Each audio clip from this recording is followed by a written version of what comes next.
Start. How many of you know someone who has received a stem cell transplant or cutting-edge cancer therapy such as immunotherapy? Probably not many. Today I'm going to inform you about what neuroblastoma is, the signs and symptoms of, and the treatment for. I'm qualified to talk to you today about this subject because I'm the parent of a stem cell transplant recipient and a neuroblastoma survivor. Neuroblastoma is not a well-known pediatric cancer and can often mask itself as less serious conditions. Neuroblastoma is proven easily cured with little to no treatment and can also be resistant to multimodal treatment.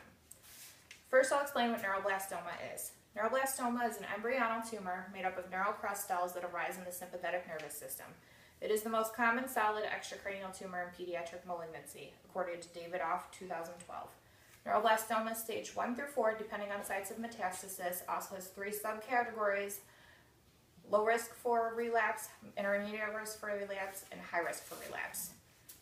Normally, immature cells grow and mature into functioning nerve cells, but in neuroblastoma, they become cancer cells and grow unchecked by the immune system. Almost 40% of all neuroblastomas arise from the adrenal glands, according to Morris, Cohn, and Hoggerty. Signs and symptoms of neuroblastoma include typically nonspecific, such as malaise, weight loss, and unexplained fever.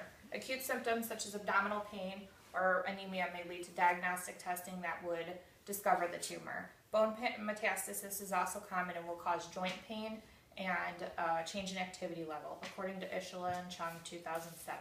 Treatment of neuroblastoma. After official diagnosis, a Hickman catheter is inserted into the chest wall, and this is to kind of give you an idea of where about a Hickman catheter is placed. Kids will have these up to 14 months during their treatment. After the Hickman catheter is placed, induction therapy begins. Induction therapy consists of 5 rounds of chemotherapy treatment every 3 weeks, followed up with Neupogen injections daily to help increase white blood cells and prevent infections, according to Morris, Cohn, and Hoggerty, 2007. After the second round of chemo, another line is placed into the femoral artery and stem cell harvest process begins. It's considered closely related to dialysis. All the peripheral blood is drained from the body and returned, except for the stem cells are kept to the side and frozen for later use, according to Shaw, 2013. After induction therapy is completed, surgery is scheduled to remove this hopefully shrinking tumor. Neuroblastoma likes to wrap itself around major arteries such as the aorta, superior vena cava, and renal arteries, and making this surgery difficult, according to Morris, Cohn, and Hoggerty, 2007. After surgery is completed and recovery is sufficient, stem cell transplant begins. Patients are admitted into the hospital for up to 2 months during this time, and they begin stem cell transplant by receiving myeloablative chemotherapy for 4 continuous days, followed by 3 days of rest. On the 7th day, the patient will receive their stem cells back into their peripheral circulation, and takes about a half an hour and is similar to a blood transfusion, according to Shaw, 2013. After sufficient recovery from stem cell transplant, patient undergoes external beam radiation for 20 sessions, for 12 minutes a session, according to Morris, Cohn, and Hoggerty, 2007.